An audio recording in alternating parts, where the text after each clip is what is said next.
Hello and welcome to Saurav's classes. Today we are discussing the JNU paper. This question talks about a function y equal to fx where x is an element of a and b being greater than a, and it's a continuously differentiable function within this limit. And suppose fx attains a maxima at x equal to x star, then which of the following is true? So this is a pretty simple one. It says y equal to fx. Y equal to fx is a function of x, and we know that if y attains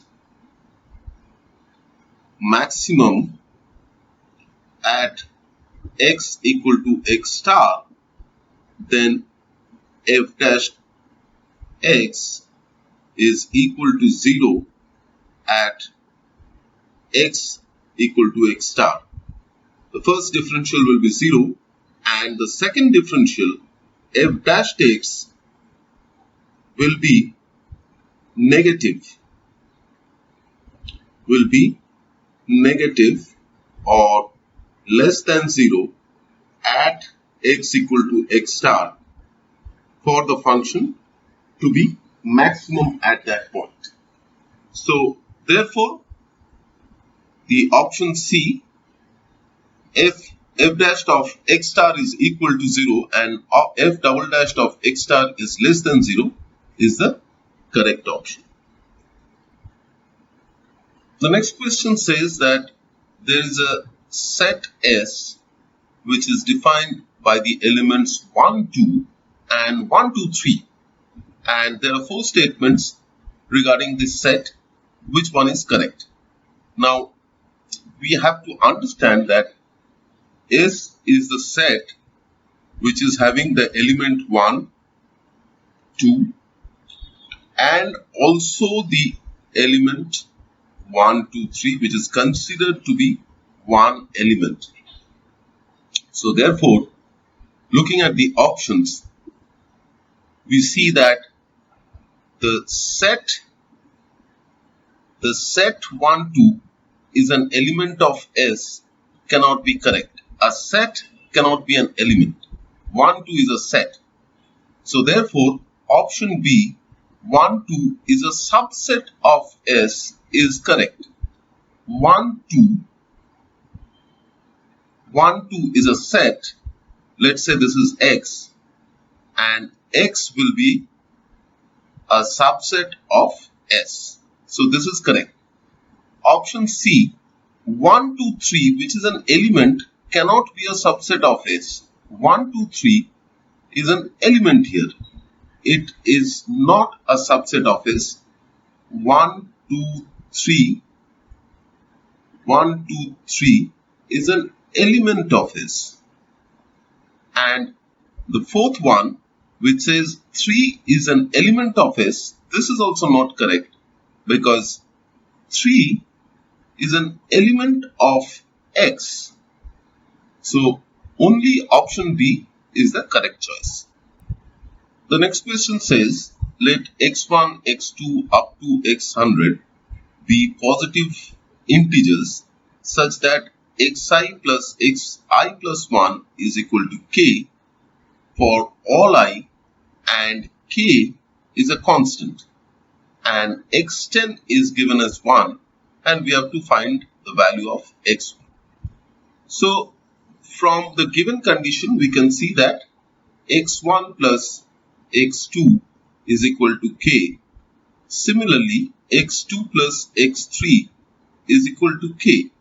So if I subtract this second equation from the first equation, I will get x1 minus x3 is equal to 0, or x1 is equal to x3.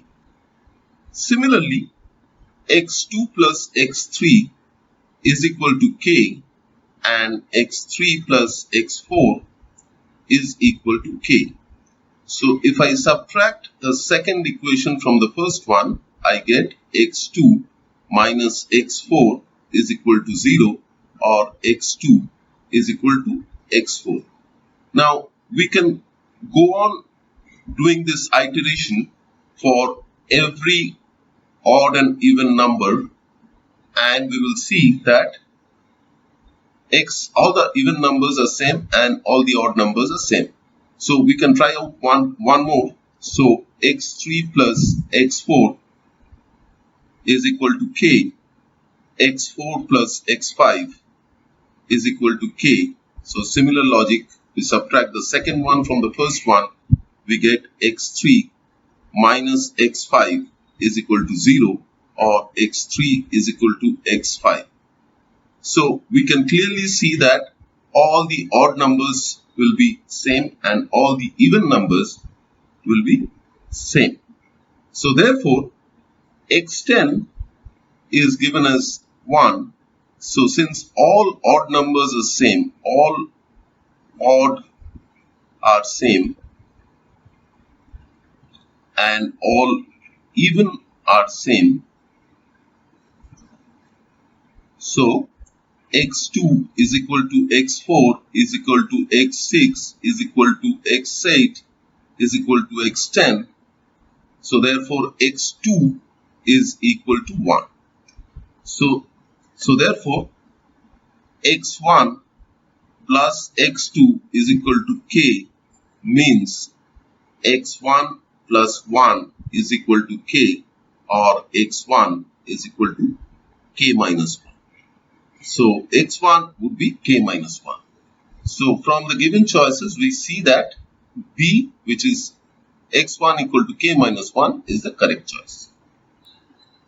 We move to the next question, which talks about two pipes being sold by a salesman at 12 rupees each, and he makes a profit of 20% on one and a loss of 20% on the other. And it is being asked that what would be the profit or loss on the whole transaction. So let us look at this problem like this.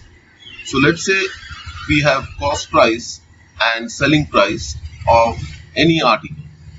Now we know that if the cost price is 100 and if the selling price of that article is 120, then we have a profit of 20%. Profit of 20%. Now that means if the selling price is 12 and the profit is 20%, then the cost price would be 12 divided by 120 into 100, or 10 rupees. 10 rupees. So this is the first case. So this is case 1, where there is a profit of 20%. That means the cost price would be 10 rupees and the selling price is 12 rupees. Now in case 2, if we have a article which is bought at 100 rupees and sold at 80 rupees, then there is a loss of 20%. So if the selling price is 12 rupees, then the cost price would be 12 by 80 into 100, or this reduces to 15.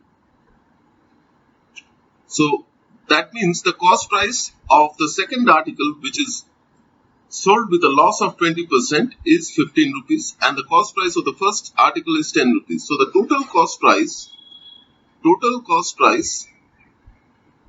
of both articles together is 10 plus 15, that is 25 rupees, and total selling price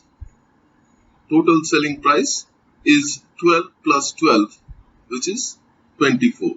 So that means there is an overall loss of 1 rupee. Loss of 1 rupee on overall transaction. So the option A, loss of 1 rupee, is the correct option. The next question says what would be the sum of this series where the terms of the series are 1, half, 1/3 and so on.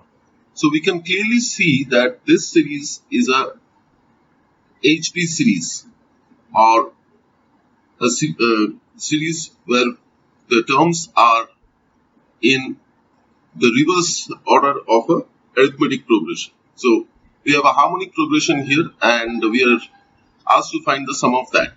So no harmonic progression series has any finite sum. So therefore, the option D, which says that the sum does not converge to any finite value, is the correct option.